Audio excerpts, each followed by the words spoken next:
the night, one single one. The lower god, Aaron, appeared, his voice resounding in a mighty bass, as if directly in front of my bedroom windows. What was spoken did not sound friendly by any means. Everything seemed calculated to instill fright and terror in me, and the word rotten person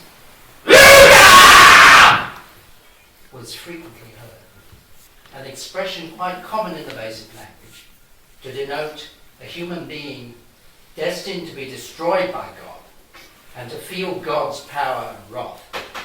Yet everything that was spoken was genuine, not phrases learnt by rote. For this reason, any impression was not one of alarm and fear, but largely one of admiration for the magnificent and the sublime. The effect on my nerves was therefore beneficial, despite the insults contained in the words. Daniel Paul Schraber, Memoirs of My Nervous Illness. The word Luder, which names the subject as a relation to the decomposition of the symbolic body, that identifying the institution, and thus connotes a transformation in the status of the institution and in its mode of transmission.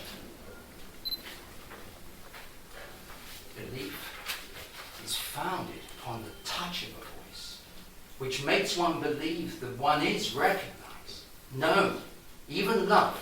Here it makes Schraber believe that it has finally established him somewhere, that it has fixed a place for him, that it has put an end to his drifting, that it has given him a place defined by the name by which it calls him.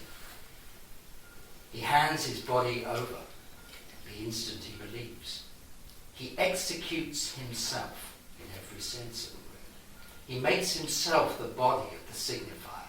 But the word that is heard designates precisely this transformation. It is more than a splinter of meaning embedded in the flesh. It has the status of a concept, because in circumscribing the object of belief, it also articulates the operation of believing, which consists in passing from a nameless, disintegrating body, a rottenness that no longer has a name in any language, to a body remade for and by the name. This madness is not a particular madness, it is general. It is part of any institution that assures a language of meaning, right, or truth. What the torturer in the end wants to extort from the victim he tortures is to reduce him to being no more than that, rottenness, which is what the torturer himself is and knows that he is without avowing it. The victim must be the voice of the filth, everywhere denied, that everywhere supports the representation of the regime's omnipotence. In other words, the glorious image of themselves the regime provides for its adherents through its recognition of them. The victim must therefore assume the position of the subject upon whom the theatre of identifying power is performed. The institution does not rest on the recognition of a truth it displays on the outside and in theory on the inside. Who takes it to be true? But on its adherents' recognition of their own filthiness. Therefore, the subject seized by the apparatus of torture is faced not with the value or horror of the system, a ground upon which he would stand strong, but with a rift, an intimate rottenness, a ground of weakness for him. The revelation of his own filth, which is what torture tries to produce by degrading him, should be enough to deprive him, like his torturers and all the others, of his right to rebel. The machinery of humiliation Through this reversal of the situation and this reverse use of speech, which no longer places the institution in question, but rather the subject, hopes to force the victim to accept the name by which his torturers address him, Luder.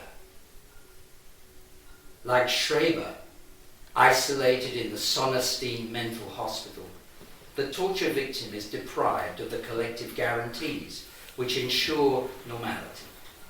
He is abandoned to equipment that tears his body and unrelentingly works to prove to him that he is a betrayer, a coward, a pile of shit. He loses the alibi of the political, ideological, or social affiliations which in the past protected him against what the insulting name now teaches him about himself. Is this nomination not indeed the voice of what he is? Yes, that is what I am. Luder. What the name articulates in language is enough to make one forget past solidarities.